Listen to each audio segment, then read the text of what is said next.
But we had a lot to cover, and we were hoping to be out here a little bit earlier, but we'll try to move this along as quickly as possible. We're going to start off with an approval of the minutes. I'll make the motion. Second. All in favor? Aye. All right, so we're going to start off with the presentations. On the agenda, we have Mr. Capello starting first, but we're going to switch that. We're going to have Mr. Nairoki and Ms. Venable come up on autism awareness. Good evening. My name is Mary Venable. I work as a paraprofessional for the district. Last year I attended the Superintendent Advisory Committee, which was a cohort for teacher leadership. I would like to thank you, Dr. Glazier, and the Board of Education for allowing me to be a part of that cohort. As a paraprofessional, being part of the learning team cohort has empowered me to reach out in ways that I never thought I could. I discovered that being part of a strong professional learning community has enabled me to help others accomplish the beautiful art of teaching. Collaborating with staff from various levels and content areas has been essential in creating a community of professional learners. Out of these meetings, I learned how I could contribute to the Nutley district in ways outside of the classroom. Collectively, we chose the month of April to recognize autism and bring an awareness to the Nutley community. I worked closely with the NHS administration, Special Services Department, staff, and students on creating a customized logo for our t-shirt design. Well, a Nutley High School student was selected to come up with a logo that incorporated our very own Nutley Raider. On behalf of the Nutley School District, we would like to kick off the month of April with presenting you a t-shirt for autism awareness.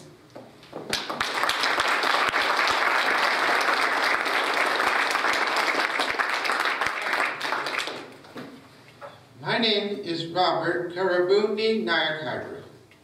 I am a true artistic talent. Many people have asked me to create artwork, including this t-shirt that I made. It is my pleasure to present these t-shirts to you.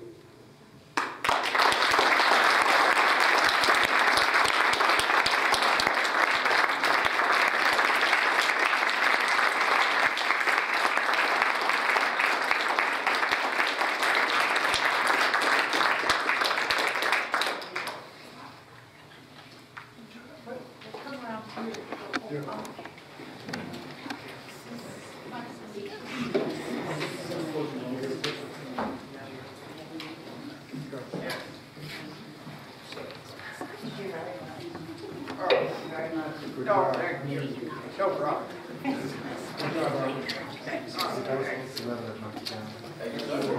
No, thank you. Oh, no problem. Oh, it's no matter. It's all days work.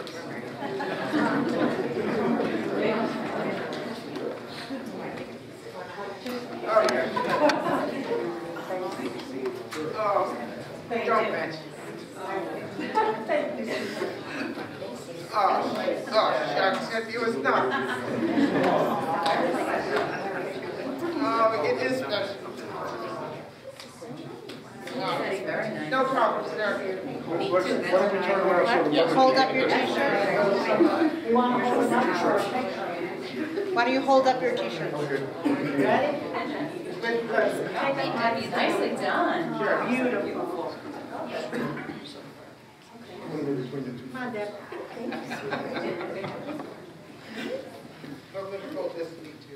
There you go. Thanks. Sleeve to sleeve. Julie, hold yours a little bit. Dr. Glazier. Yep, perfect. Thank you. Hold towards you. There you go. Perfect.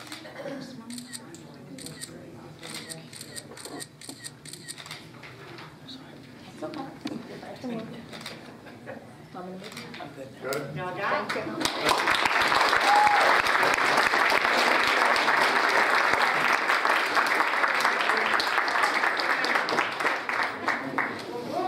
No, thanks. Thank you so much. Thank you. Good job.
name is Joe Capello. I'm the anti-bullying coordinator for the Nutley School District.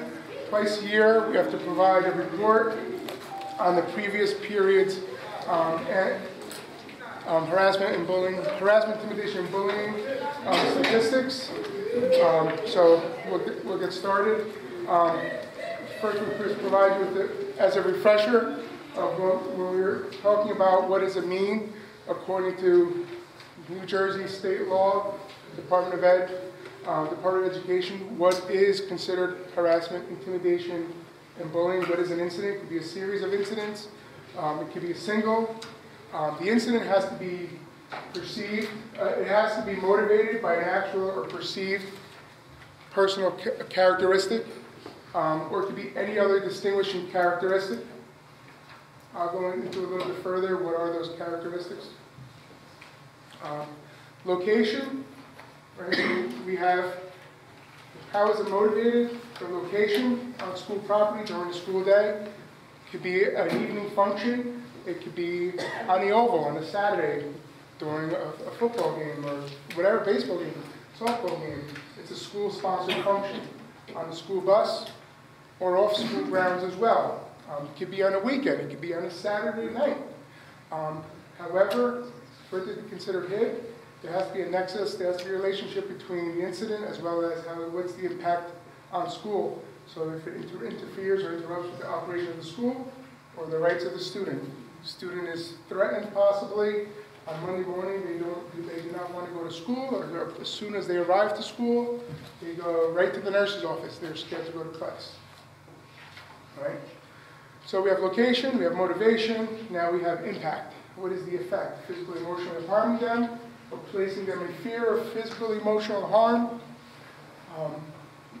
damaging property, or put them in fear of threatening to damage the property, insulting or demeaning, or as I said before, creating a hostile educational environment. The student does not want to go to class, does not want to go to school. Here are we talk about what are the protected characteristics. Here are the protected characteristics under the Anti-Bullying Bill of Rights. As you can see in the bottom right-hand corner as well, it could be any other distinguishing characteristic. Here could be some examples of what we talk about, any distinguishing characteristics. It could be any actual or perceived personal characteristics. All right. Excuse me. We are conducting an investigation. Three things we did the results of the investigation, where the incident is either considered a non-HIB event, it does not meet the criteria for HIB, as well as it doesn't meet the criteria for a code of conduct violation, or it could be considered a HIB event where it does meet the criteria as we just observed, or maybe it doesn't meet the criteria for HIB, however, it is still a code of conduct violation. As I said, I'm the anti-bullying coordinator. I'm an anti-bullying specialist who are the lead investigators of when we're dealing with an incident, an alleged incident of HIB. Everyone here is either Mrs. Casilli is the student assistance coordinator at Nutley High School, as well as the other anti-bullying specialists are school counselors in the district. Right. Now we'll provide some information throughout the district. If you column to the right is the breakdown of the total number of cases that were investigated. Right, so we have 49 investigations. Let me just clarify something. So this time of the year in March, I do a presentation from statistics, from September to December. All right, so we had a total of 49 investigations. All right. Here's the breakdown, as you can see, according to the elementary schools. The column to the left is the total number of investigations. And as I said earlier, there could be, the findings could be 3 different types of findings. As you can see, the red means it's a confirmed HIB. The green, it means it was considered a non-HIB event. And the purple is a code of conduct. Breaking those down now into those that were considered a HIB event according to each school. So Radcliffe had 2 cases that were considered HIB, Spring Garden 1, Washington 1, Yanticlaw 3, and these are the breakdown. Now remember, so for example, you have something like Radcliffe School had 2 cases, but you see that there are 3 protected characteristics. In one incident, there could be multiple characteristics that were targeted. At John Walker and at Nutley High School, 9 cases were investigated at the middle school. We had 1 that was confirmed HIB, 5 were non-HIB. As you can see, the code of conduct was 3 at the middle school. We had 18 investigated. Half of them were considered HIB at the high school, and 5 non-HIB, and 4 were considered a code of conduct. Right. So the 1 at John Walker was an other distinguishing characteristic, and here's the breakdown of the 9 at Nutley High School. Preventative programs, things that we're doing to educate our students. Just trying to give you a snapshot here. Constantly, anytime, like this evening, there will be new staff that is hired. I make sure I meet with them to train them. So we're constantly chasing at tomorrow I'll be putting out phone calls to work with the new staff to schedule time to meet with them. September, remember the principals, beginning of the school year. Student trainings, when we're meeting with students, I know Mrs. Caselli does at the high school, she meets with in here as well. We have orientation meetings for students when they first start in September, meeting with students during health classes, in the classrooms as well. Meeting with the anti-bullying specialists. One of the initiatives that we are putting together, myself and the anti-bullying specialist, we're putting together a video to help educate parents and students and all the stakeholders. And we're looking to get teachers, students, and parents involved in creating the video so we could educate all the stakeholders regarding what is the Anti-Bullying Bill of Rights, what is the process like, what is considered a HIB incident, what is the definition, so parents become aware and all students become aware.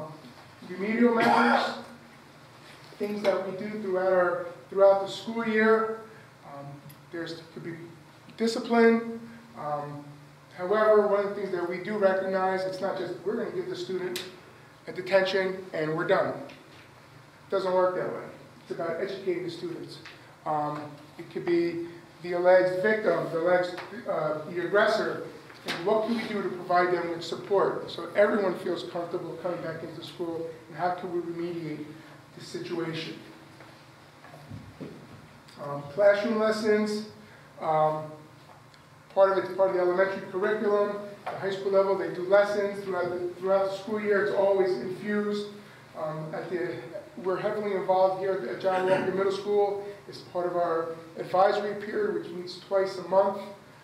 Mr. Paro has the students at the high school as well, part of being on a team that they're required to conduct a community service project. We also have the Week of Respect. Each school throughout the district did things differently. Maybe it may have been during the actual Week of Respect, or they may have done it a week before, or a few weeks after. But we're constantly doing things, once again, like I said, different programs. It could be individually, it could be a lesson, it could be a whole school, it could be one class that's conducting something that's always, I don't want to say just bullying prevention. I think what I encourage, especially with the anti-bullying specialist, it's not just about bullying prevention. It's about creating students of good character. And we learned that very quickly when the law was first passed. We kept on saying, we're doing an anti-bullying initiative.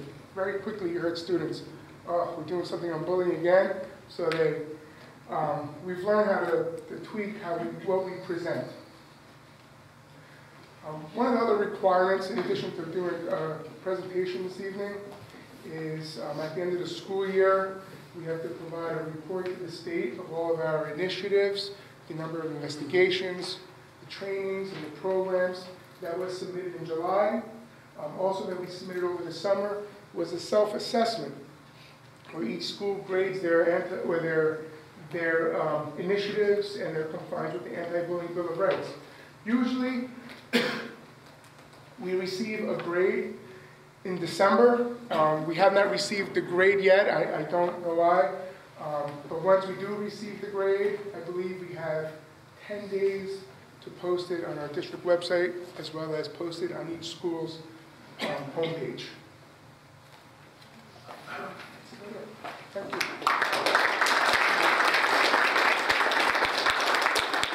Thank you so much, Mr. Capella. You are tireless in your efforts in the role, and we appreciate you twice a year having to bring all the data together to us at a board meeting. So thank you so much.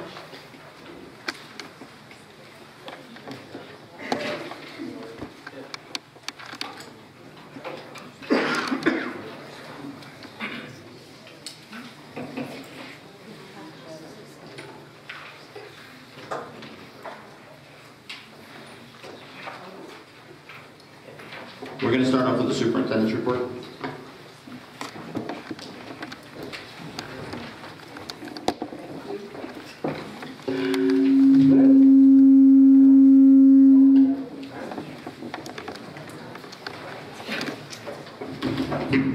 Try this one. Good evening. We're happy to have an audience again tonight, especially for our wonderful presentations. There have been a lot of wonderful things happening in the district. I'm going to start out with last Saturday. I do not know. Last Saturday was an awesome cafe night hosted by the Music Boosters at Nutley High School. And even though I was there at 1:30 in the afternoon, it was still an awesome night. The past Friday night, I had the pleasure of attending the Antiqua Talent Show, and let me just say, nothing better than 4 hours of cheering on someone else's kids doing it was fabulous, just fabulous. And also the same night, we had the Crew Boosters for their fundraiser. So another wonderful night for Nutley. I also want to acknowledge the Academic Booster Club. Saturday was a wonderful day. The history fair. I know I saw amazing projects, and I loved hearing from so many students about the research. And I will tell you that what I learned ran the gamut from cannibalism to the history of Nutley. And I got to spend some really interesting time with Keith and the other Civil War guys before they blew off the cannon. So thank you all for a wonderful morning. Additionally, I'd like to share that the High School Symphonic Band performed at Carnegie Hall on Tuesday at the New York Invitational Festival. They received a silver rating.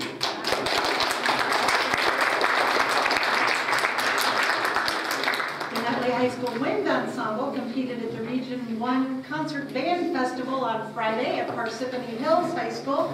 They received a gold rating.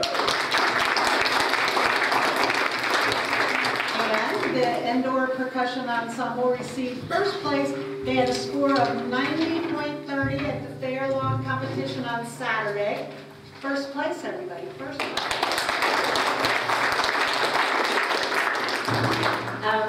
Finally, I'd just like to let you know, if you didn't get to hear about it, and I do literally mean hear about it, Kristen Beck performed the national anthem at the New York Rangers game on Saturday. So no question, all of our Nutley pride is showing, and thank you to all of our students, parents, staff who make these accomplishments possible. It's the highlight of my month that I get to in my report, talk about what everybody's doing. I also want to congratulate one of our staff members, Robin Powell. She's our coordinator of PE and health. Robin has been named the Distinguished Educator for 2018 by the Nutley JCs. They could not be honoring a more deserving administrator. Robin is above and beyond in absolutely everything she does. There is a dinner to honor her and all of the other JC's awardees. Thursday, April 12th, it'll be at the Valley Regency in Clifton. Tickets are on sale. If you need a ticket, ask us, we'll sell you one. In other news, I have continued to be in close discussion with the Department of Homeland Security and the team that is working to schedule our first assessments. Those are going to happen in the coming weeks. In addition, we've received our self-assessment and the best practices document for us to begin to look at what's been identified as best practices in safety and security nationally. Our school resource officer, Natty Ferreira, and our Nutley police officers, Neri and Gonzalez, as well as our Office of Emergency Management's Tommy Nicolette, attended our administrative roundtable last Thursday afternoon. We spent about 2 hours discussing security procedures, solidifying our processes for building access, and with all of the outside groups that we've had in the buildings, that's been really important. And I have to say, all of you, history fair, cafe night, everybody who's been in the buildings, you have done a tremendous job following the guidelines we've laid out for you. Building access drills, anything that we need to look at in case of emergency to be on the same page. So we appreciate them coming in and spending the afternoon with us. On Thursday, March 29th, there is a single session day for professional learning for our staff and teachers. Our local professional development committee with the school improvement teams and our department coordinators collaborated to provide professional learning opportunities that is meant to support our building and department goals. We couldn't be more grateful for the work that they're doing. The district will be closed on Friday, March 30th for Good Friday, and then schools will be open in session all day, Monday, April 2nd, Tuesday, April 3rd. We do need to make up our 2 emergency days since we have budgeted for 4. Spring recess, such as it is, I know, will be Wednesday, April 3rd, Thursday, April 4th, and Friday, April 5th. While the district is closed for staff and students on those days, the board and business offices will remain open, so come and visit us. We'd be happy to see you and hear what you're doing on your days off. That's all I have. All right. Thank you. All right, we're going to move over to Mrs. Karen Ammons for the board secretary report. Thank you, Mr. President. Ooh, we're a little, wow. Ooh. Can you turn, do you have can you turn the master volume down? Thank you. I think that's better, right? Yeah. I know my voice is loud, but not that loud. Construction on the new entrance at Washington School is progressing. As I had mentioned in previous meetings, there were several delays and lost days because of this crazy weather we had, and I'm very happy to say this past winter, now that we're finally into spring, whether it feels it or not, at least we're there. So the project that was supposed to be completed at the end of April will not be completed until sometime in May. The contractor is doing everything that he possibly can to get it done as soon as possible. So we did anticipate that delay because of the weather. This evening on the board's agenda is the approval of the 2018-2019 tentative budget. The general fund budget is a little over $65 million. In our special revenue fund, which is money that we receive from the state and the federal government for things such as the what used to be called NCLB is now ESSA money, and IDEA money that the district receives, as well as money that goes to the non-public schools that has to flow through our district, is about another $1.5 million. And the debt service fund is $3.3 million, bringing our total budget to just a little over $70 million. The amount to be raised by tax levy in the general fund is $55.8 million. And the debt service tax levy is another 2.5 for a total of $58.4 million. This is our tentative budget. It needs to be submitted to the Executive County Superintendent's Office. It actually is reviewed by the business administrator for Somerset County, since Essex County does not have a business administrator right now, as well as the Union County Executive Superintendent. So they will go through the budget to make sure we are in complete compliance with all the state recommendations and requirements, and then they will issue us a letter saying that the budget has been reviewed and it is completed. In the meantime, we will be advertising the budget as we get closer to the actual public budget hearing, which will take place on May 7th. At that time, there is a possibility that the tax levy can be reduced as we get closer to the date and start receiving some final numbers from perhaps our health benefit renewal and some of the other programs and licenses that the district is required to pay. In addition to this resolution, we are required to approve a maximum travel amount for the year, and that amount is being established at $65,950. What that means is that we cannot spend more than that in our general fund as well as our grants for anyone to go to conferences, for any mileage reimbursements, tolls, and if there's any hotels and registration fees. So that number gets monitored as well. If the district was ever to exceed it, which we have not, we would have to go again to the Executive County Superintendent for approval. And that is my report for this evening. Thank you, Ms. Anderson. All right, so we have our student rep, Mr. Tao Chen.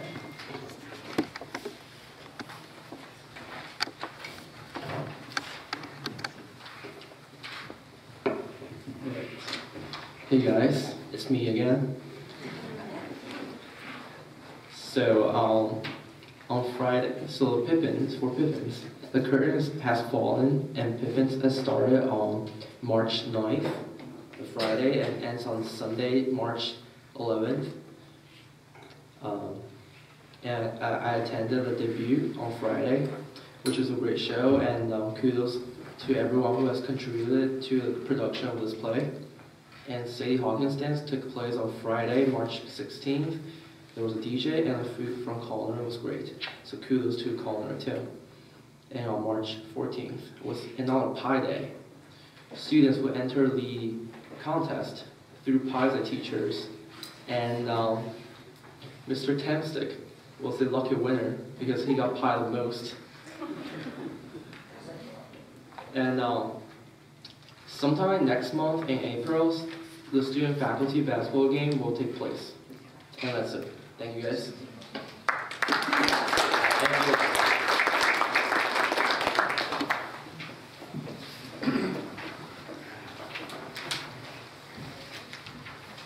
All right, we have our committee reports. We'll start off with academic with Mr. Balsamo.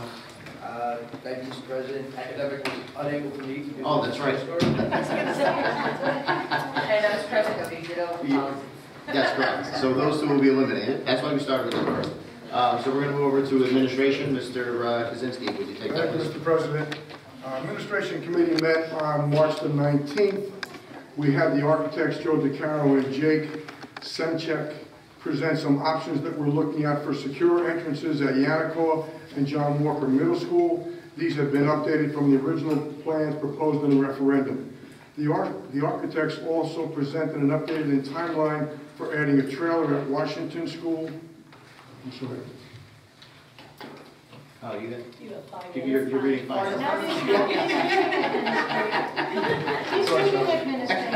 Sorry, Sal. We did the same thing in Might as well go. You're finishing.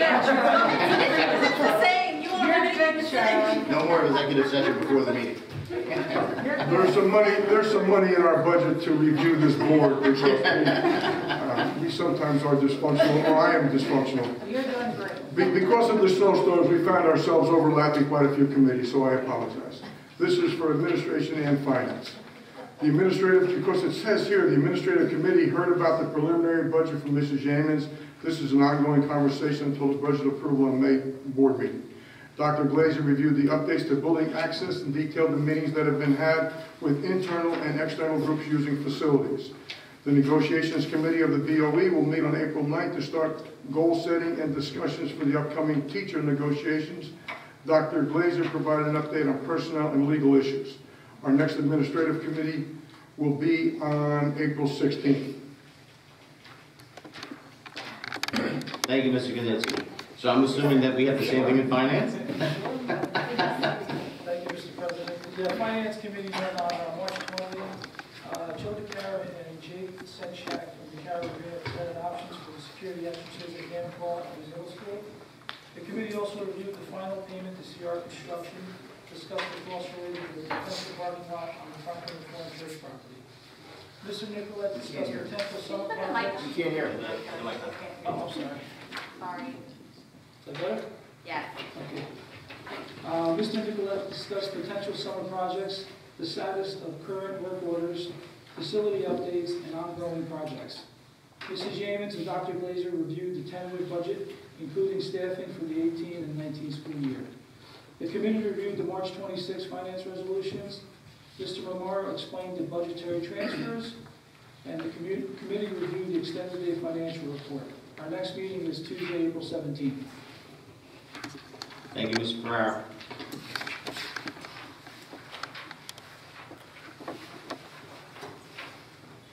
Okay, we now come to the portion of our meeting where we allow members of the public to address the board.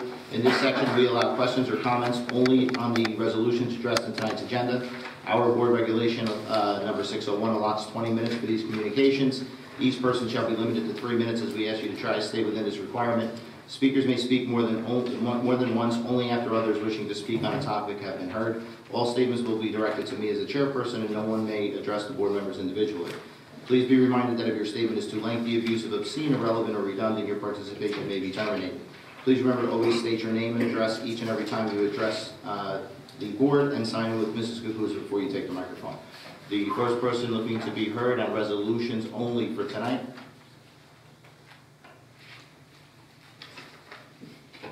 Okay, seeing none. Mr. Balsamo, would you take academic resolutions, please? Yes, Mr. President, I move academic resolutions 1 and 2. Second. Discussion? Roll call, Mr. Kukuza. Mr. Balsamo? Yes. Mrs. Stanchek Martin? Yes. Mr. Ferrara? Yes. Mr. Kaczynski? Yes. Ms. Russo? Yes. Ms. Sherman? Yes. Mr. Carnicella? Yes. Mr. Kaczynski, would you take administration and only Yes. administration? Okay. I can't do finance, too? Yes, sir, Mr. President. I move administration resolutions 1 and 2 as prepared. Second. Discussion? Roll call, Mrs. Kukuza. Mr. Balsamo? Yes. Mrs. Stanchek Martin? Yes. Mr. Ferrara? Yes. Mr. Kaczynski? Yes. Ms. Russo? Yes. Ms. Sherman? Yes. Mr. Carnicella? Yes. Ms. Sherman, would you take finance resolutions, please? Mr. President, I move finance resolutions 1 through 16. 15. 15. I know, but underneath it is 16. Oh, yes, you're right. Oh, okay. I couldn't read. I'm not available. Mr. President, I move resolutions 1 through 16. Second. Discussion? Roll call, Ms. Kukuza. Mr. Balsamo? Yes. Mrs. Stanchek Martin? Yes. Mr. Ferrara? Yes to 1 and 2, abstaining to number 3.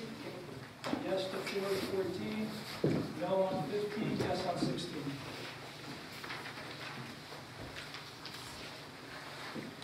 Mr. Kaczynski? Yes. Ms. Russo? Yes to all but number 15. I vote no on 15. Ms. Sherman? Yes. Mr. Carnicella? Yes. Give me a second. What happened? I know I'm getting there. All right, Mr. Balsamo, I'm sorry, Ms. Stanchek Martin, would you take personnel, please? Yes, Mr. President, I move personnel resolutions 1 through 3 is written. Second. Discussion? Roll call, Mrs. Kukuza. Mr. Balsamo? Yes. Mrs. Stanchek Martin? Yes. Mr. Ferrara? Yes. Mr. Kaczynski? Yes. Ms. Russo? Yes. Ms. Sherman? Yes. Mr. Carnicella? Yes. Okay, in this section we allow questions or comments on all school-related matters. Our regulation allots for 30 minutes for these communications. Again, each person shall be limited to 3 minutes, and we ask to try to stay within this requirement. As I stated earlier, all statements will be directed to me as the chairperson. No one may address a board member individually. Please be reminded that if your statement is too lengthy, abusive, obscene, irrelevant, or redundant, your participation may be terminated. Please remember to always state your name and address each and every time you address the board, and sign with Ms. Kukuza before you take the microphone. I can start off with the list that we have here. Anybody else who would like to be heard, we're going to go through this list first, and then each member, anyone else who would like to come up, you can go right over to Mrs. Kukuza. So the first person we have on the list here is Donna Ferrara.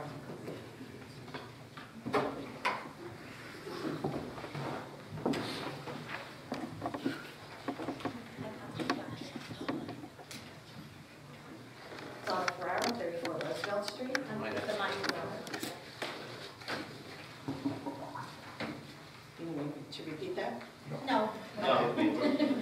right, so as you know, I've been here with quick solutions for your security, and I did not fail you. I brought my little magnet, which I want you to take tonight. Let Mr. Nicolette go around, see that it works at 100-year-old buildings, because our doors have been replaced, but not the frames, so they were on before our doors. So I don't want to hear or see that any teachers are going back out to the door, locking the door while they're doing a lockout drill. All they have to do is keep the door unlocked, remove the magnet, put it on the other side, and then the door just shuts behind them. And that's it. This is what we use in all our buildings. Okay, it's a quick solution and a quick fix. Okay, I can get you the information, the price if you want, and any other information from our business administrator. Thanks. We have it too. Thank you so much. Okay, Thanks for the alright, sample. so Ours looks different, I have to say. yeah, it works nice. It's just nice, quick, easy, That's what's on my- and that's it. Yeah. Okay. Thank you. Thank so you. much.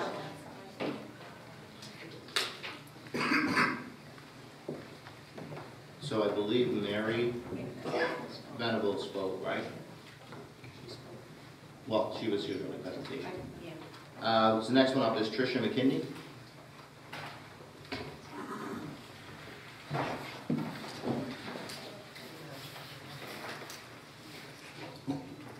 Hi, I'm Tricia McKinney. I live at 34 Linden Place. I'm really just here. I've been to just a couple of meetings in my time here in Nutley, but I've been engaged quite a bit recently with some of my neighbors, on the various issues, various topics that have come up around school security. And I just really, pretty much all I want to say right now is that I am one of the parents in town who is appreciative of the effort to do some research and figure out what the best solutions are for security and not, you know, I'll be very interested to hear what you come up with. I'm not quite sure what the time frame is for getting any kind of recommendations from Homeland Security. I would like that to be completed sooner rather than later. I'm sure everyone here would, and but I do want to just weigh in on the side of the folks in town who are, you know, waiting to hear the expert opinions before we make any decisions. Thank you so much. Thank you.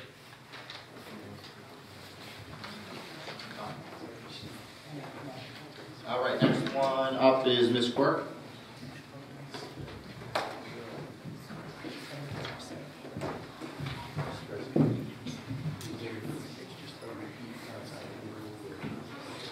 Terry Quirk.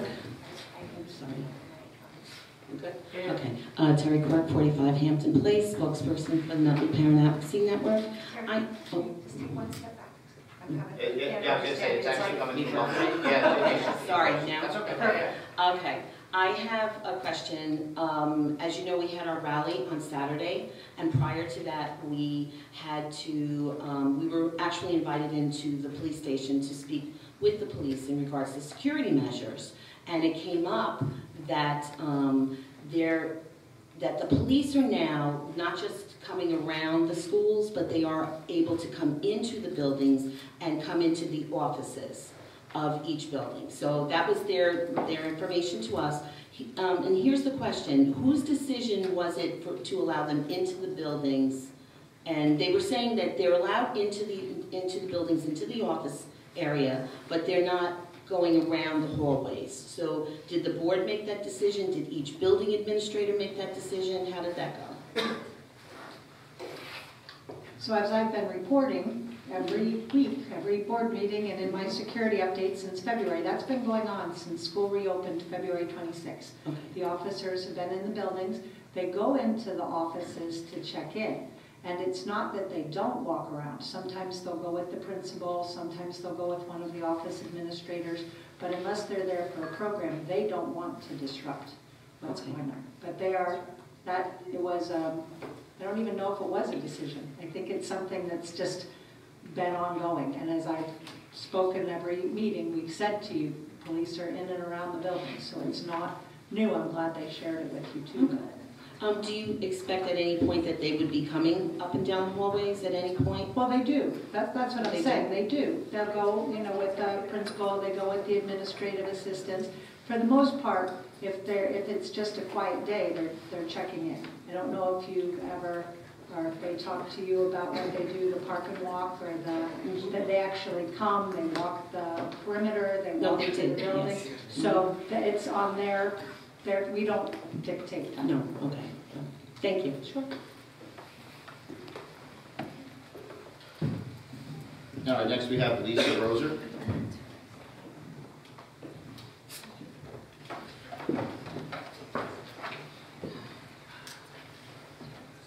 Lisa Roser, 81 Hillside Avenue. I'm here with a petition that has to do with the Nutley High School Orchestra.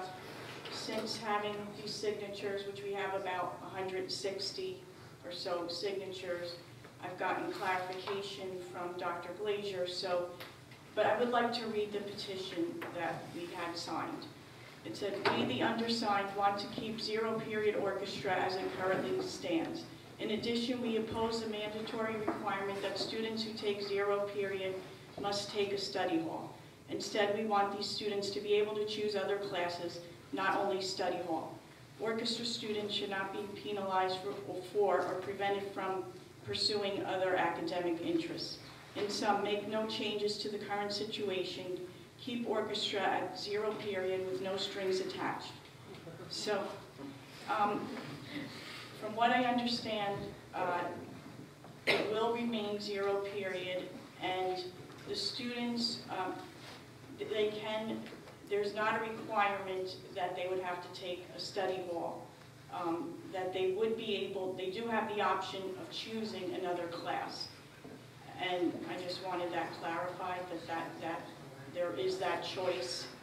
And that's what I understood from your emails. So, as we've spoken, the practice for a number of years has been to have the zero-period orchestra. That hasn't changed. As high school students are making their course requests currently, they make their course requests for the zero-period plus 7 additional academic periods if they so choose. They don't have to choose that, but if they choose to.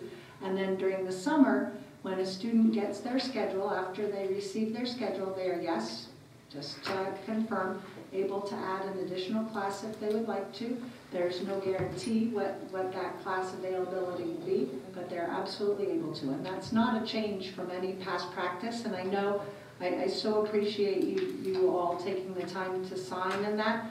I value your engagement and your enthusiasm, but I'm going to encourage you always. There's no change, and we're always happy to help you through clarifying that. Okay, thank you. Sure.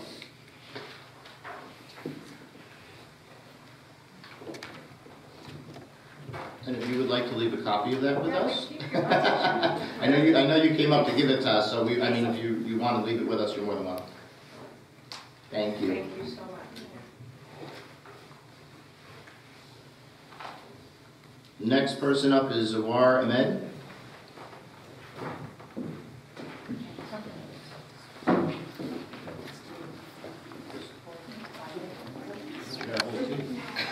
Are you all signed in individually? Okay, so if you're going to all take different spots, just tell us who you are, so I make sure I don't. My name is Zawar Ahmed, and I am one of the 4 students in Nutley High School who was involved in organizing the March 14th walkout, and we were joined by over 500 students. I'm standing here before all of you today because, frankly, I'm terrified by the demands of many parents in our community to add armed guards to our schools or armed teachers. And I just have something here prepared that I want to discuss on the topic. It's important to listen to the voices of those most directly affected by this violence because we are your most credible sources. We are the ones who have grown up in the wake of Columbine, of Sandy Hook, and now Stoneman Douglas. We are the ones who have grown up in this era of perpetual mass shootings, so when we speak, listen. Adding more guns to school does not foster education.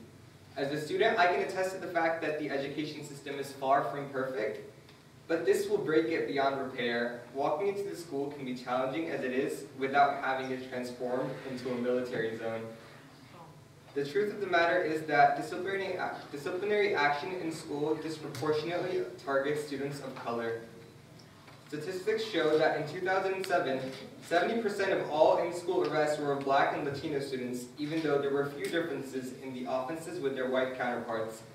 Additionally, a 2011 study showed that Black students were 2 times more likely to face consequences for a first-time offense of using cell phones in school compared to white students. Students of color already face the brunt of this violence, but in a situation escalated by armed security guards, I fear for our lives. It's not a question of if we will be targeted by them, but when. I'm sure this may be a hard truth to swallow for a lot of you, but to put it simply, the people who are supposed to protect us, namely law enforcement, sometimes do the very opposite. It's heartbreaking that the Board of Education, the heartbreaking reality is that there's only so much that the Board of Education can do for us, and I'm sure a part of you already know that. It's easier to believe that if we try hard enough as a town, our children will be safe. But that isn't the reality. Metal detectors can't ensure protection for our students 100%, and armed guards certainly can't either. They're just the easiest solutions to think of, the one that won't ruffle too many feathers, or the ones that don't require real effort and tangible change. Gun violence isn't a new phenomenon. We as a town have just started to pay attention to it. Communities of color have been here, fighting this fight for years and years, but their efforts and lives have not been valued as they should be. When Black students protested gun violence time and time again, our nation turns its backs on them and discredited them. But now, when white students have taken up the same plight, they are praised for the actions Black students were physically hurt for. We, the students, organized the walkout. We created opportunities for students on both sides of the debate to discuss the issue. We were marching for our lives on Saturday. What have you done? I'm not saying that we shouldn't attend these meetings and demand action from our Board of Education. I will be here every step of the way with you to do the very same, because we demand answers, but they can't promise us everything that we want. We cannot stop there. We need to demand more from our government, our congressmen, and our president. Demand gun reform, background checks, demand a ban on military-grade weapons. Support real efforts to address mental illness in schools, not simply walking up to the kid with blue hair and saying hi. Instead of armed guards, support increased funding for schools and resources for students and teachers. The Board of Education alone can never give us the solution that we are looking for. So take matters into your own hands and demand change at every level of government. And if they don't listen, vote them out. Enough is enough.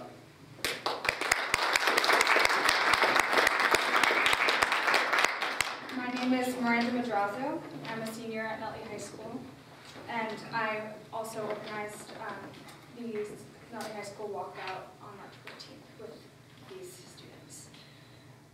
We went to the March for Our Lives in the city of Newark, New Jersey on Saturday morning, where we rallied, marched, and rallied again. Whether through poetry, prose, chant, or simple speech, the message was clear. We want guns out of our streets and nowhere near our schools. Listening to the students of Newark speak to all of us from Nutley and others from places like Bloomfield and Montclair never made me feel more privileged to live in Nutley. I, 17 years old, have never been affected by gun violence in my small hometown. A mere 6 miles away, gun violence is the everyday reality for another 17-year-old girl.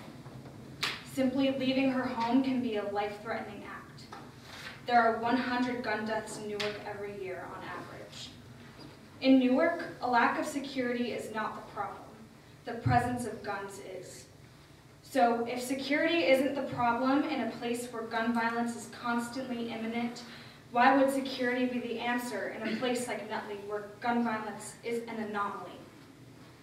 It's time that you, as parents, not only listen to us as students, but the youth of communities like Newark, Chicago, and Baltimore, who have grown up with the threat of gun violence breathing down their necks. All this energy you are putting into getting armed guards in our schools is not what we, nor the approximately 400 other students who participated in the walkout want. You're not listening. I want to offer you other things that we believe you should advocate for in our schools.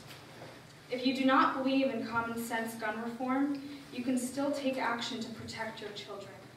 Not with armed guards, but with the hiring of social workers, implementation of a legitimate student-teacher government, funding for mental health research, and civics lessons.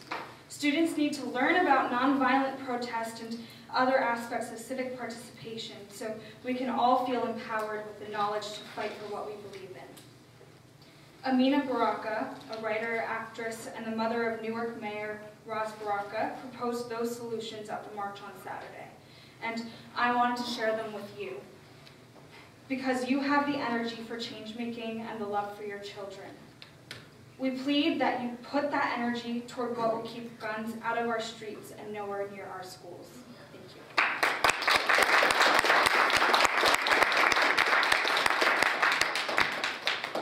Kalli McReech, 21 Weston Street. I'm a senior at Nutley High School, and I helped plan the March 14th walkout with these great guys over here. So, in spring of 2014, I went to AMC movie theaters with my family to see X-Men Days of Future Past. When the four of us were walking into the theater, I heard an alarming conversation between a man and a woman. The woman looked at the man's jacket, which clearly had something in it, and asked, "What's in your pocket?" And he replied, "Those are the bullets, the gun's in my other pocket." I continued to follow my mom and my sister into our seats, and it seemed as if I was the only one who heard the exchange. Not even a minute went by until I shared what I had heard with my mom and my sister, because it terrified me. My family and I reported the suspicious activity, the man and woman were interviewed, and finally searched for any weapons. Fortunately, the man was not carrying a gun, but he did admit to making the inappropriate comments. At the time, I was 14 years old. When I was a freshman in high school, I heard something and said something. Yes, it was only a joke, but what if it wasn't? Kids know right from wrong. We are our best protectors. When our district was met with a threat, students reported it to the authorities. They did not continue scrolling on their Instagram feed and act like it was a normal post. As a 14-year-old, I knew well enough that a man joking about carrying a gun is not funny. We, as students, are more powerful than the presence of armed guards in our schools. Armed guards in our schools will not make me feel safer, and I know I speak for many of the students of Nutley High School when I say that. Cops are able to use force in ways that teachers and administrators are not. Police officers are trained in force, but does that mean they should be able to use it against students for taking out their cell phones in class or not doing work? Research suggests that teachers are more likely to defer to student resource officers to discipline students if they are available. Teachers are trained to counsel, de-escalate situations, and discipline without using force. Having guards discipline students would drastically contrast this approach. A recent article from the Washington Post says that police officers, on average, get 120 hours of training to use force for every 8 hours in conflict resolution. In the case of many school shootings, including those at Marjorie Stoneman Douglas and Great Mills High School, a student was behind the weapon. Do we really want impressionable students exposed to the harsh discipline of guards? Having guards present in schools increases the rate of teenage arrests. The consequences of involving high school students in the criminal justice system are extreme, particularly for Black students, and can negatively impact the course of students' lives. So, to prevent school shootings, we must work together. Parents, teachers, and students. Please listen to us, because we need to walk into those schools every single day. We do not want guns in our schools. We need to reduce the day-to-day aggression. We need to reduce isolation and improve mental health services. We are in this together, and as kids, we will continue to do our part and speak up in the case of suspicious behavior. We may be young, but we want the same thing as all of the parents in this room. We want to be safe.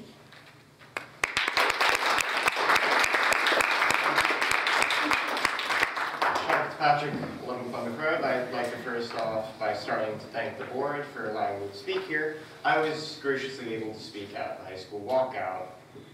My point here is to bring the economic aspect of this. So I did some research into the price of hiring armed guards. I know the idea of having off-duty police officers and veterans is one that's commonly floated around. My research is it's around $60 to $100 to hire one. Let's say they work an 8-hour shift at the school, 8 hours for 180 days. This isn't counting for after-school activities or any other extracurriculars that would be hosted at the school. Let's say all of the 7 schools have one officer. That brings us to about $600,000 for the whole year if each school would have 2 officers, which logistically speaking would have to happen considering the size of these schools. about $1,200,000. Now, I know earlier in this meeting, the budget was stated to be around $65 million. Now, if you look at the number, that's a significant number.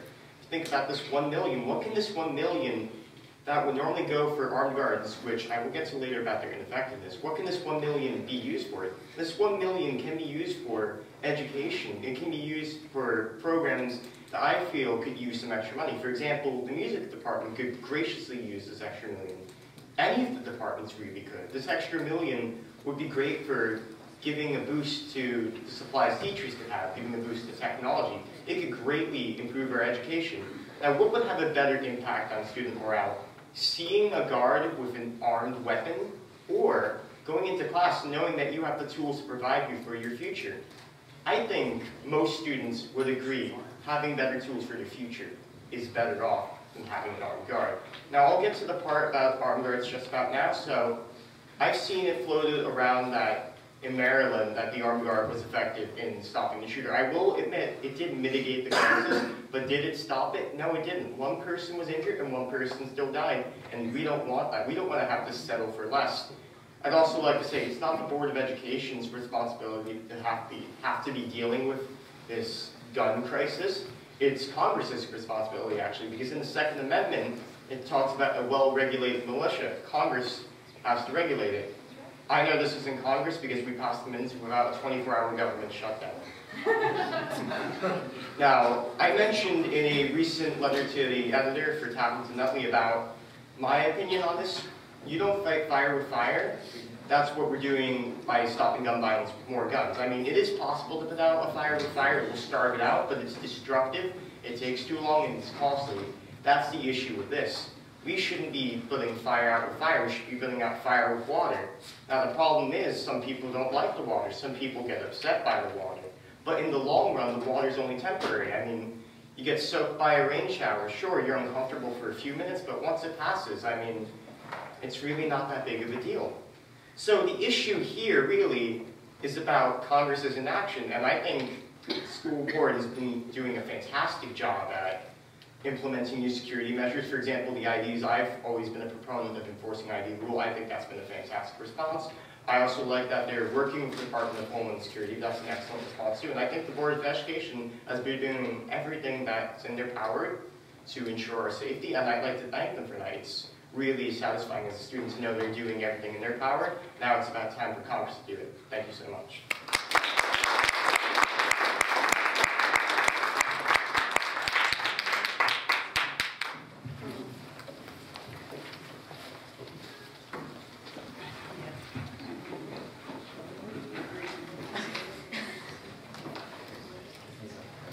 Next one up is Christina Zaretsky.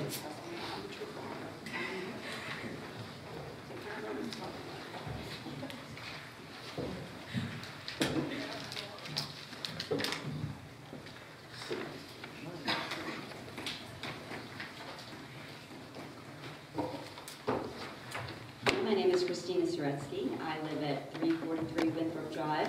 You guys are a really tough act to follow, so thanks for that. I have two children. I have a 6th grader at Yanticott, and I have a freshman at Nutley High School. I, too, am one of the parents who is opposed to the immediate implementation of armed guards in schools. However, I have heard through social media that there is a certain amount of disbelief that we exist, that we have come to this conclusion on our own. I have heard about the crazy, brainwashed Yanticott parents, just a couple of us, who hold this perspective. I'm hoping that by having these students speak, as well as myself, I can publicly dispel that rumor. There is a perception that those of us who are not in favor of armed guards in schools are puppets of the BOE or the administration, that somehow we're being manipulated or this is being orchestrated by someone other than ourselves. That is patently false. I am one of the co-authors of the online petition created by Nutley parents and students for common sense of gun security, along with Tara Spinelli and her daughter, who just spoke so beautifully, Miranda Madrazo. For those of you who are not aware of the petition, it was created through change.org and currently has over 600 signatures. In the interest of time, I will sum up the intent by reading only an excerpt. Currently, guns are not permitted on school property, and we support that policy. Now we must examine the issues from all angles and use informed best practices to make meaningful improvements in school security. We wrote this petition in direct response to the call from some members of the community demanding armed security in schools immediately without the benefit of analysis from outside experts or proper consideration of the pros and cons. And we wrote it to ensure that the BOE and the administration heard from those of us in the community with a more balanced perspective on the topic. Additionally, my position on armed guards in schools, against armed guards in schools, and in favor of different measures of safety came out of my own research on school gun violence prevention and was detailed in a letter to the editor of Tap into Nutley, which was published on March 8th. Any suggestion that this petition, the student walkout, or any of the other voices speaking out against armed guards is being orchestrated by the BOE or the administration is patently untrue and simply a pathetic attempt to undermine the credibility of the BOE and the administration, as well as those of us who are opposed to the immediate demand for armed guards in schools. And I can assure everyone in this room that everything that I write and everything that I say about this topic, I own 100%. And if you do not believe me, I invite you to come have a conversation with me so I can correct those misperceptions.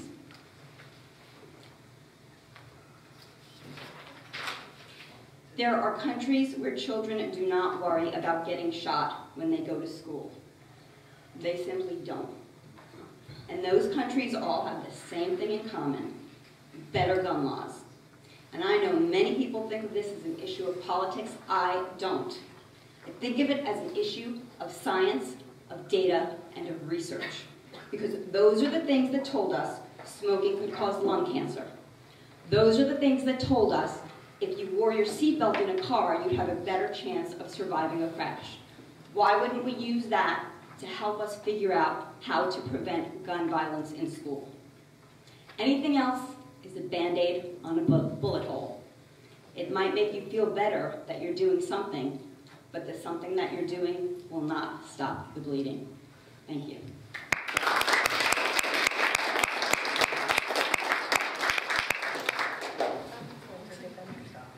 Anyone else wish to be heard?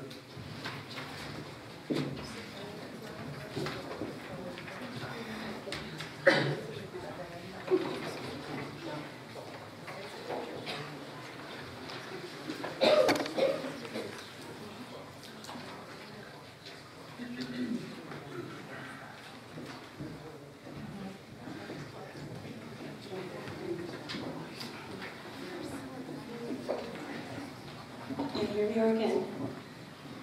You're probably getting sick of me. I know I'm getting sick of saying the same things. If you could bear with me for a few minutes, I'd like to ask you a few questions, and I will direct these questions to both Mr. Carnicella and Ms. Glazer. Either of you can answer them. We have a security officer and have had in the district for quite some time. How many years? Okay, 16. We think 16 years. Now, I had thought that he was an SRO, a security resource officer, but I've since heard that he's a SLEO. Which is it? He is our security resource officer. He's a security resource officer. That is his title for us. And is he armed? He is. Anybody who looks at the law or just goes to where they are trained, they would know that he is actually armed. So we have had an armed security officer in one of our schools, the high school, for approximately 16 years. So there is no policy against having guns when they're in the hands of resource officers in the school. And there has never been an issue with having that officer in the school.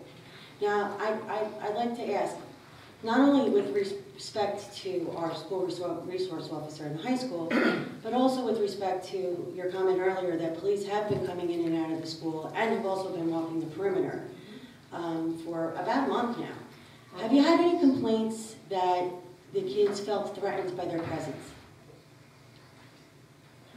Have you had any complaints that the school felt like a prison? So, can I just, are you asking for an answer or rhetorical? Yeah, no. So first of all, Natty is the school resource officer for the district, not one school. He's in every school. Right. Well, and the police go into every school always, not for a month.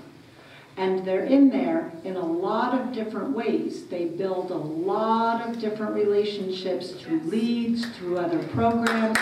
They are not simply there walking as a presence. They are part of our community. They're part of the fabric of our schools. You would have to ask the students if the officers that are in our building on a regular basis, the ones that are assigned to us as school officers, not resource officers, school officers, sorry, what their relationship is with students. I can only tell you, looking on the police website, looking at the pictures, being part of all of the events, whether it's Read Across America or Pals Week or whatever that is, that relationship is beautiful and strong and is not limited to the last month or the last year or the last 10 years. I'm sorry, but I'm going on your own report. I understand, obviously, we all understand that the police have come in for various things over the years. But I mean, for the last month, there has, in fact, been increased security presence. You said that at the last public meeting yourself. That doesn't mean that. And that's what I was referring to. I just asked that, with the increased, if there were any complaints. I'm not on trial, ma'am. So there's no complaints. Okay, no, I'm trying to make a point here. All right, first of all, I'm sorry. Gemma. But I need to make, no. But there was no denial in the fact that we've increased security within the buildings. Right, but that's what this just sounds like. But the police department works on patrolling the outside of the building. I understand that. We handle the inside of the building. I understand that. So our goal was to make sure that the presence from the police department was enhanced outside of the buildings. Nothing has, as far as people coming into the building with police, they come into that office area. I'm sorry, Danny. I heard that they were also coming into the building, and that's what I'm responding to. That being said, there has been, and obviously that's what this was about, there has been a lot. First of all, there's too many issues being put into one issue. There is this misnomer that the parents who are asking for increased security, or specifically for security guards, specifically for armed police, not just any security guards, but retired or active police. Of course, retired police come in at a much cheaper price. Are somehow against gun control, are somehow against mental health, are services, are somehow against additional measures. We are not, nor have we ever been. We're also advocates of those things. Obviously, we're not going to come here and argue with you over the things that you have told us on the record that you are addressing. You've been telling us for a month, and I believe you when you say that these are all things that you are addressing: secure entrances, additional cameras, community outreach, and that's good, and we advocate for those things. This is not a gun control issue either. That is a separate issue, and one that, again, we're not against. We're specifically talking about armed police, and I've heard some argument that police are, in fact, a threat themselves. But that hasn't been the case in this community. And again, I would also ask, and this is just for factual reference. Everybody in this room needs to know what's going on. You felt like you were being interrogated, but the questions I asked you are quite relevant to how people are forming their opinions. It's your tone, ma'am. It's her tone. It's my tone. It's funny that I'm the only one being reprimanded, but okay. That's fine. Audrey, if you'd like to speak, you're more than welcome to come up, but I'm going to just, we don't need to have it from the back. We're just trying to keep a controlled meeting. So it's very relevant. It's very relevant. And if you have school security, I'd like to know how much, and I mean this is a real question, how much control do you have over the security that you hire over the parameters over the parameters of their job description. Like for instance, in Newark, they have police officers and security guards in the schools. So there's say 2 police officers and 10 security guards in a single school. Those police officers were given parameters. Those parameters are specifically to check to be aware of guns coming into the school and to react to any violent situations. They don't address cell phone issues. They don't address behavioral issues in the classroom, telling off your teacher. They don't do any of those things. So, and it's my understanding, the reason why they don't do those things is because they've been given parameters by the school district that has hired them. So is that the case? If we hired school security or even our current, you have the say over what their job description is and what they're to address. Correct. Our goal as a district would be to align, we have a memorandum of agreement that is put together with the police department. Right. And in that memorandum, it would be amended, if it's not in the memorandum now, about care, custody, and control. Right. So those are the things that that's a conversation that would have to be had with where we go moving forward. So I understand the students' concerns, but I do think that they're largely based on some misinformation. And some misinformation that's being fed by others. And also by the differences of security that different schools can have. The security we're asking for is very specific and has always been. Now, again, we're not asking to reinvent the wheel.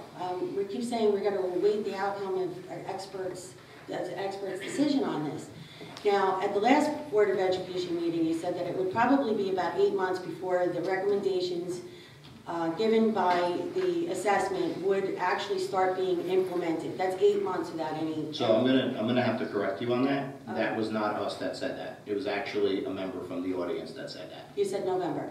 No, we said that the assessment would begin, and we're starting it as early as the first week of April. No, you did. You said the assessment would be correct. good, but the recommendations could be as late as November being implemented. The recommendations, once we get the recommendations, which again, I'm not certain how long they're going to take. I don't know. Because it was a budget issue. That's what came up last 2 weeks ago. But it's not, again, it's not a budget issue. We're waiting for the assessment to be completed before we see what the next step is going to be. And at that point, we were going to bring the community together to go over what the outcome of that assessment was. Correct. I get it. And then we were going to figure out, as a community, what are the best layers of protection that apparently, from what I'm hearing and what I see on social media and everywhere else, that we're all trying to work together to put the proper layers to give the best protection for the community. Am I misreading that or no? When I stood here last week, I'm one of the people who said, so November, and you said yes. I mean, we could pull that up, but it doesn't matter. Because obviously it's a process. It's April already. We still don't have those recommendations. Then we have to have the community forums. So it kind of makes sense that what I'm saying is exactly what was said. And it is online. I'm not challenging the process, and whether it's going to be September or August, I can't tell you that. So then why are you arguing? I'm not trying to. All I'm telling you is that once we get the assessment complete, we can take the next step. Right. So again, I can't put the perfect timeline. Yeah, and we're fine with that assessment being done, but in the meantime, we want additional security. Now, again, many districts have had this this security in place for not only this year, but literally decades. My husband went to school when I did, and graduated school in the 80s, and they had a police officer in their school, full-time, for security, along with 6 security guards. It's not a new concept at all. And so I don't think that we're asking for a lot, and I don't think that it's anything new. And one more thing, I was stricken by this issue that actually came up with colleges in New Jersey specifically in 2015. A number of colleges had already had armed security on campuses, but a number of schools didn't, Princeton being one of them. Princeton had discussed having armed security prior to 2015, and there was a big backlash from students and parents. And the arguments presented to that then were very similar. That it's going to be a prison, that it's going to target certain students, it's going to scare, it's going to suppress creativity, it's going to scare off kids. And the fact of the matter is, after multiple more college campus shootings, Princeton decided not to listen to those arguments anymore and to just confer with the police and adopted a plan to have secured armed police, specifically on campus full-time, as most of the colleges in this country do now. And it was successful. And you know, successful in that, obviously we haven't had a school shooting, and I hope to God that we don't in any of these schools. Successful in that none of those fears came to fruition. And you know, I'm sorry, but I have to disagree that that's what's going to happen. And as far as the other things that people are calling for, mental health services and such, it's not an either-or issue. I think that we could have everything that students are asking for. And I don't think anybody's denying as well as that. But you know, it starts to sound like that, and you know, not just in this room, but you know, in the streets. And there's this misconception over, you know, it's us versus them, either this or that. No, it can be both. It could be all. It could be marching on Trenton and Washington and wanting school security. And I think that as a board of 9 members. And I wanted to clarify that on the record. Correct. And finally, I will end off with this.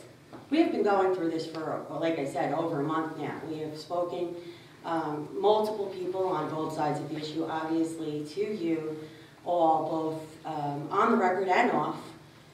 You've heard every argument for and against that there is, quite frankly. You've, I know, been following everything that's been going on social media. You know about the conflict that's going on with the parents, and quite frankly, I put some of that responsibility on you.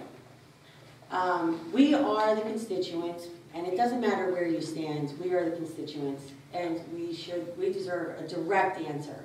You know, just dragging us along, letting us come every week, every couple of weeks, and argue our case. I understand, obviously we have our answer, because you haven't gotten an armed guards.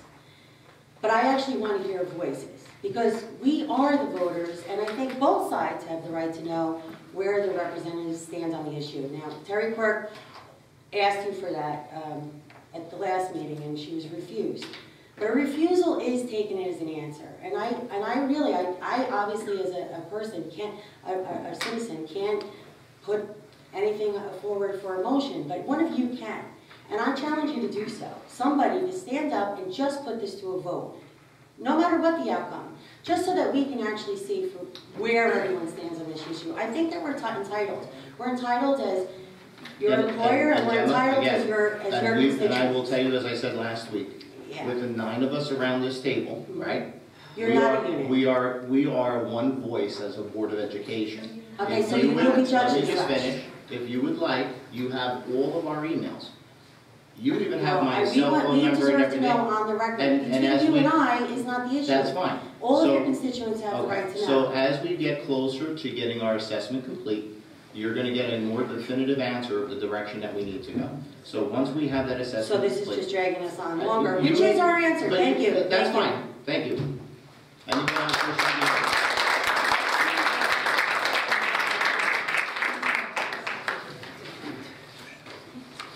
My name is Erin Cook. I live at 23 Warren Street. I also don't want armed guards in schools. I appreciate that the board is taking time to talk to some experts and find out what the best way to implement security is. I am curious, as a person who's lived in this town for 10 years, I have friends whose kids are much older than mine. I've never heard of a violent incident happening at our schools. I appreciate that we had something that happened last month, but someone saw something, someone said something, someone called the cops, it got addressed, the school got closed, no one got hurt, it was a false public alarm, the charge. I don't understand why that would necessarily give rise to armed guards in our schools. Our schools seem pretty safe, and to put an armed guard in our school or to hire SELO officers or SRO officers to patrol the halls, it does have an impact on our schools. Numerous people have talked about what the research shows, which it does, about kids committing infractions that normally would have been handled in-house, then going to court, and a criminal defense attorney. It really does happen. I work in a county where I deal with kids from Plainfield and Elizabeth. Those records follow you for your entire life. It does not get sealed as a juvenile record. It does not get wiped out. If you commit an infraction as an adult, it comes back. And I don't want that for my child. I also really hate this idea that we're going to have drop boxes to put homework in and that I'm not allowed in school. I really feel disconnected from my child. If I'm good enough to raise her and send her to school, I should be allowed to see her classroom. I should be okay to go grab her jacket out of the lost and found bin. We're part of a community, and being forced to stand in an office and know nothing about my child's school removes me from her community.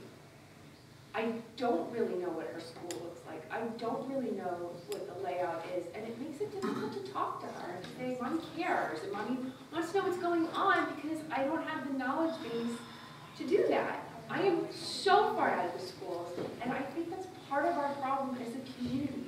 Parents should be in the schools more. I don't want to be kept out. I don't want an armed guard there. I don't want police patrolling my hall. Also, this idea, and I've been told this at various meetings, that means if I tell my child, well, the police are there, not every officer is officer friendly. It's okay to have a healthy fear of police officers, to know that they're there for emergencies or accidents, and to be concerned at 6 as to why an officer is in my school. It doesn't make me a bad parent. It doesn't mean that I want something to happen to her. I have one child. She's the light of my life. I don't want anything to happen to her, and just because I don't want an armed guard there does not mean I don't care about her safety. I do, but we don't have unsafe schools. We are living in a safe community.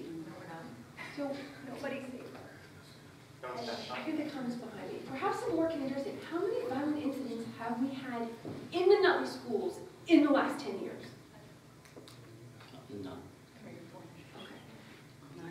How many violent incidents have you had to call the cops for in our schools in the last 10 years? The police are in and out of our schools on a regular basis. I can't tell you. But they're not being called for like weapons being found and things like that, right? We do anytime. You have to understand, even if it's an elementary school child who brings a fake weapon, police have to be called. That's the law. So our kids are safe. I can trust my daughter when I send her into school that she's gonna be safe. We don't need armed guards to create that. To say that we don't need to wait for the facts, that we can just rush in and make a decision is wrong. And I'm really proud that the Board of Ed is taking the time to look into this, to consult some experts. It's also, the other thing I wanted to say is, just because it's for the children doesn't mean it doesn't come with a cost. And our taxes are really high in this county. And officers cost money. So if you're going to pull an officer off the street to put him in our schools on a regular basis, that costs money. If you're going to hire SELO officers or SRO officers, that costs money.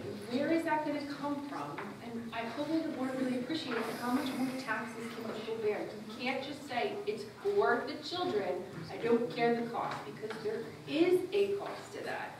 There is a cost for the training. It's specialized training for active shooters. It's not the same training that every police officer gets. It's specialized training that needs to be updated on a regular basis. There is a cost to that. I hope you guys consider that. Considering the cost is we're ignoring our children's safety, but it is important that that is considered and what is going to have to be cut to make up that cost. Thank you.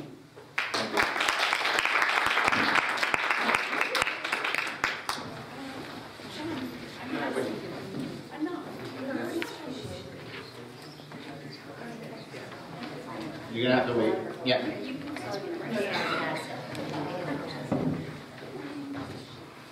Yeah, this one's not going to work. Aside from Ms. Farrow and the two students that would like to speak, is there anyone else that would like to be heard this evening? Only because we're starting to approach a little bit later in the evening, so I just wanted to make sure we can get whoever's going to speak on the list.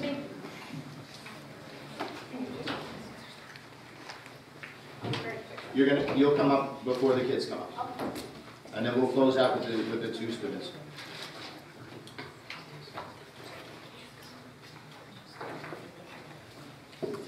Hi, Kim Farrell, 120 Grant Avenue. I just had a couple of quick things. The IDs, the fingerprinting. I'm going to start with that real quick. I think I addressed it with you last week. It was brought to me by a parent, and she made a suggestion, and I don't know if this is something that could be implemented or not. But for the parents or any of the people that are fingerprinted and they're approved and they're allowed to be with the children and be in the schools, do you think maybe that they can get some form of an ID as well? This way it shows that they, obviously no access to the buildings, nothing like that, but just an ID lanyard like the students have that state that, and that shows that they have been approved and they've been accepted and they're, you know, and like she was saying, I know she was saying before about, you know, you can't be in the buildings and things like that. You can, but I'm wondering if that could be something that can, you know, just a suggestion. Is that something that could be, or is it? Oh, it could be in it. Okay. So currently, any of our substitutes, they're the first people that are fingerprinted when they report to a school. I see all the heads nodding. When they report to a school at the office, they're given that ID so that they can be identified within the hallways to the students and the other staff members as somebody, even though you might not recognize them, is a okay person. Right. For parents, and I was going to tell you this afterwards, but there is not an opportunity where you couldn't call your school principal and make an appointment to come in and see your child's classroom and to tour that school if you felt that you wanted to do that. There are lots of PTO moms, and Ms. Barrow is one of them, who are in the classroom. There's school moms, there's other kinds of moms. Those moms typically are in the classroom with staff members. So remember the definition for the fingerprinting, you have to be alone. So those moms get their, you know, their it's called something, it's out of my head, but the visitor pass that fades after a while, so it's no good anymore. So they don't need the swipe cards. But if you were coming in, I know we have some theater and music parents that have just gotten fingerprinted so that they can work in the scene shop or be alone with kids. That's a wonderful way for them to be identified to custodians, other kids, unknown people in the building. That they've gone through that process. Right. So for someone like myself that is in the school and there are times we are alone with kids, sometimes we're not or whatever, would that be something that we would be getting or we don't have? I think that it's a great suggestion. Like I said, we have them already in the office. They're already available with subs and that, so I don't. Oh, we just have a little. Right, well, like I said, for visitors, there's the visitor, the timed visitor pass, right? And then there's the, looks like this, the lanyard. Right, that's what I'm referring to. You wouldn't have a picture, but it would be something like that. So it would be one or the other, and I think it's a great suggestion. Okay. And then just a comment regarding the paranormal. The panic basically about the guards and all of that kind of stuff, and I just want, and Gemma had stipulated some of it already and she had stated some things. No, I think that we all do need to come together and it's not one side or the other like she had said. I've stated that many times. I know most of you know my opinion on that.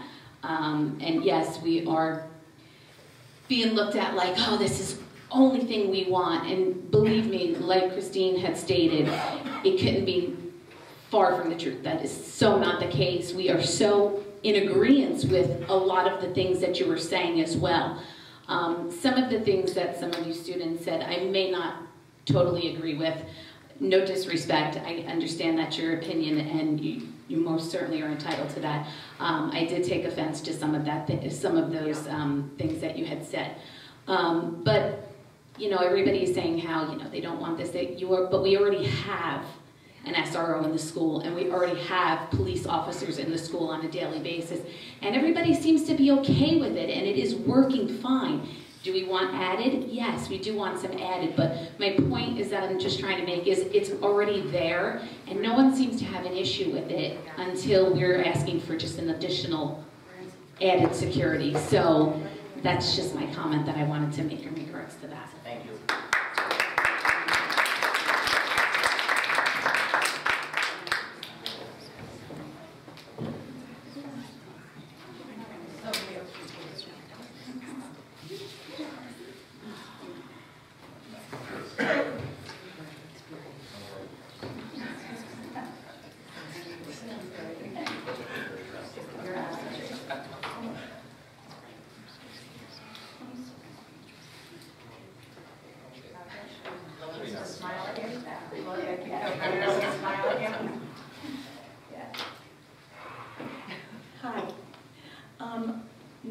Beal, 23 Vine Street.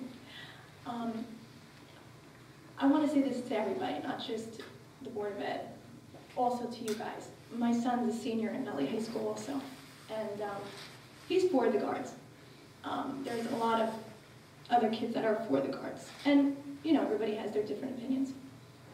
I just want to read something that my son texted me right after the Maryland shooting. This is a text during school hours, okay? So it was right after the Maryland shooting, and he texted me, he said, "Mom, did you hear about the shooting?" I said, "Yes." He said, "Yeah, no one died, thank God." "Mom, you know what?" I'm crying, but I don't want. "Mom, do you want to know something weird?" I said, "What?" He said, "You know how I was telling you that I predicted that the Florida shooting in New York might happen?" I said, "Yes." He said, "I was just in AP Gov class, and I was getting so off track, and I was thinking about what I would do to the shooter if there was ever one in here. Like if I had the opportunity to attack him and sprint towards him as fast as I can without him seeing." I said, "Anthony, I'm so sorry that you have to even think like that. Not sure if that would be the right thing to do, but I know what you're thinking." He goes, "I would take a bullet if it meant the shooter would stop and all of my student friends would be saved." I said, "I know you would, but then your family and your brothers and sisters would never get over that. I would live and die with that heroic nobility. I'm not looking for you to be a hero. That would be awesome though, Mom. I would want you to be proud and everyone else would be safe. Obviously, I would rather not get hurt by doing that." He said, I said, "But blah, blah, blah, blah." And then he said, "But if that's what it came down to, even just thinking a bullet and surviving, then yeah, for sure." I said, "You're not going to survive from an AR-15. I said, "You know, that's so." Let me stop right there. I'm for gun control also. I am. And you can feel, I'm not against cops. Cops, people that are supposed to have the guns, I'm for. People that are not supposed to have the guns, I'm not for. Okay, so just to make that clear, most of us agree with what you were saying. And then he just kept going on. My point here is that my son shouldn't have to be thinking about this stuff during class.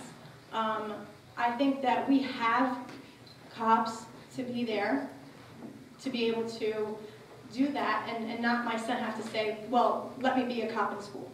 So, you know, that's really all I wanted to say. Also, no school is safe. I don't know who said that before. They may be safe today. You don't know what's going to happen tomorrow. There could be just somebody that's having a really bad day and just decides, "Listen, I want to go shoot up a school," because that's what they did. In Florida, one of the best towns around. I heard it was like one of the highest, best towns, just like Nutley.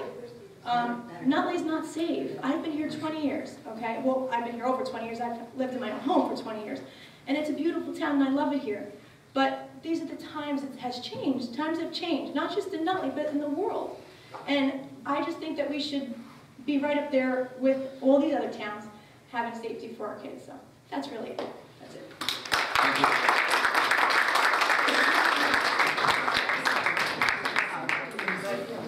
This will close out our meeting for tonight. Thank you, first of all, for sharing that beautiful sentiment. I'm just gonna talk about some of the points that you guys made during this. I apologize. I just want to tell you, we don't want to make this a debate. Oh no, it's not good. I want to reiterate something. Yeah, so I'm gonna say, if you want to bring something new to be heard, that's great. But I don't want to create a situation where we go back and forth because we're not going to accomplish anything. So I want to make sure that if you have something new, we're open and ready to hear it. But if it's going to be in a position of debate, then I'm going to ask you to refrain. I respect that, and I will do my best to end on an empathetic note. And I'm sorry.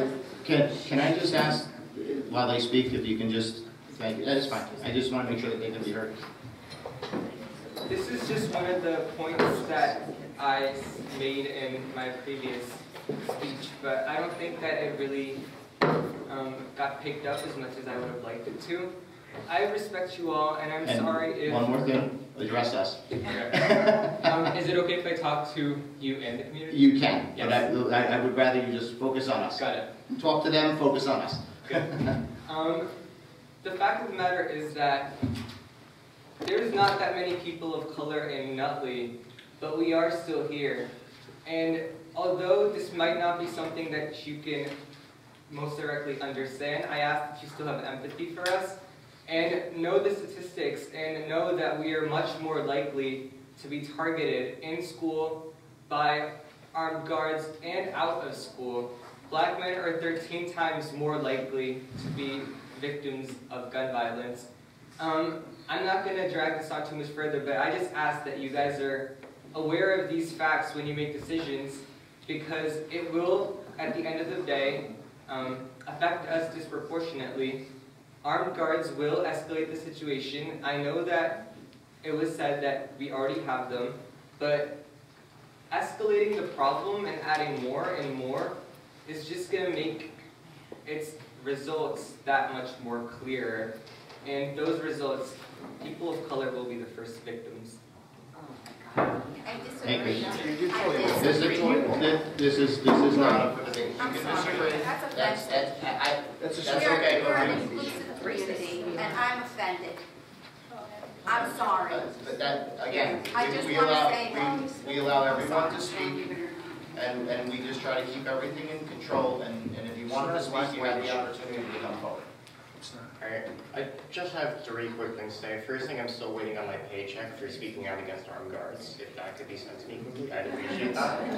Second thing, I'd like to thank the Board of Education once again for taking this up, working with the Department of Homeland Security. Obviously, these guys know what they're doing. They were formed after 9/11 for a purpose.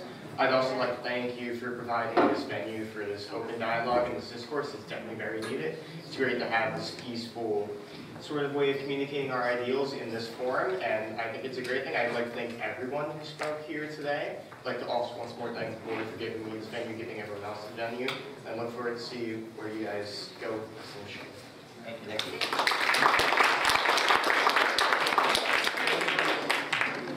Any old business to come before the board? Any new business to come before the board? Yes, Mr. President. Very briefly, I was very fortunate to visit our baseball team in Florida. Okay. On my spring break. Fantastic to see our boys down there, the coaches. They were doing a good job. Looking forward to a good season with our baseball team. Beautiful. Thank you, Mr. Kaczynski. All right, whereas the Board of Education will be discussing matters exempt from public discussion pursuant to NJSA 10:4-12. Now, therefore, be it resolved that the Board of Education recess to close executive session at this time to discuss student matters, personnel, and contracts.